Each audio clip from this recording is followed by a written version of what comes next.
Hey guys, welcome to my channel. If you're new here, don't forget to subscribe and hit the like button if you like this video.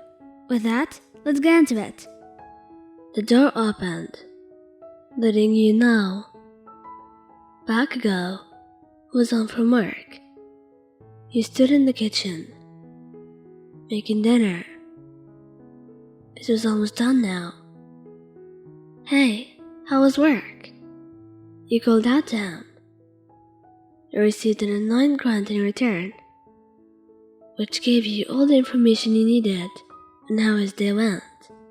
The sound of the shower turning on could be heard, and you started plating dinner, knowing he would be out soon. Shortly, Bakugou entered the kitchen, sitting down at the table, looking clean, but still in a bad mood. He set down the food before pressing a kiss on her cheek and sitting down. It was pretty chilly out today, you said. Bakugou grunted in reply. He knew if he wanted to talk about his day, he would. I forgot my coat, so I was freezing all day. Sounds about right, he replied, taking another bite of his food. He smiled at his reply. At least, now he was talking. Not gonna lie, I considered seeing someone jacket out of their office when they were looking. You should have, he said. That would have been funny. Then, I went to the grocery store after work, and they were out of parsley. How'd you run out of parsley? You complained. So, I had to use the right one. It's not as good, but what can you do? Bakugou listened and commented on their conversation, but didn't bring anything up about himself throughout dinner. Do you want to go watch something in the living room? Or go lay down in bed? He questioned. Bed, he said, already heading to the bedroom. Alright, he said, following him. Laying down in the bed, you watched as he started getting ready for the night. You scrolled through your phone, waiting for him to get into bed. You had been looking forward to cuddling all day. Not that it was an unusual thing for you.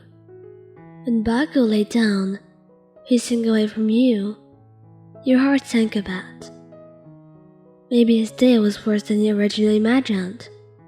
You glanced over at him. You didn't want to push anything, so you'd leave him alone. A few minutes passed as you looked through your phone when you felt him move over. You looked over to see his back pressed against the side of you. You raised an eyebrow at that. Maybe you were wrong in thinking you didn't want to cuddle.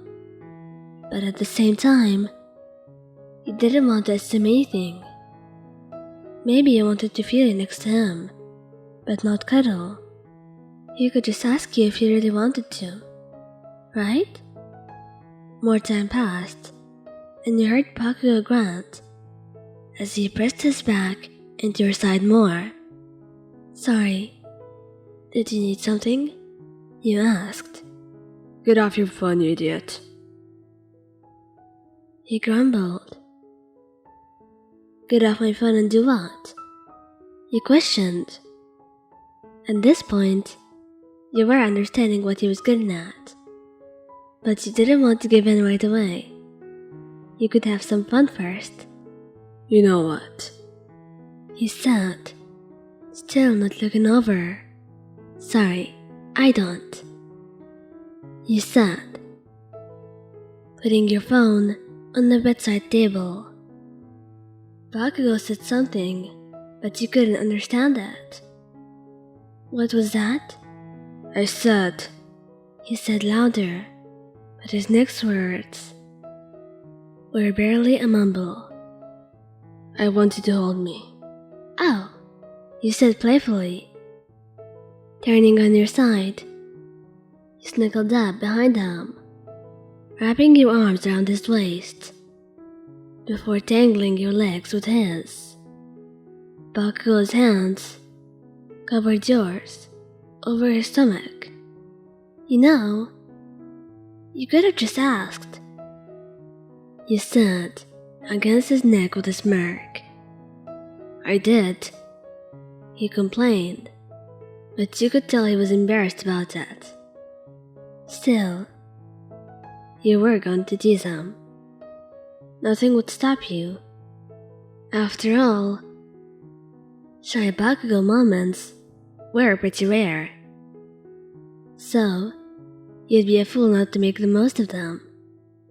Well, I mean, like, before you laid down. You could have just told me right away. You said softly, I know you very well, Tsuki, but sometimes I don't know if you want space or not.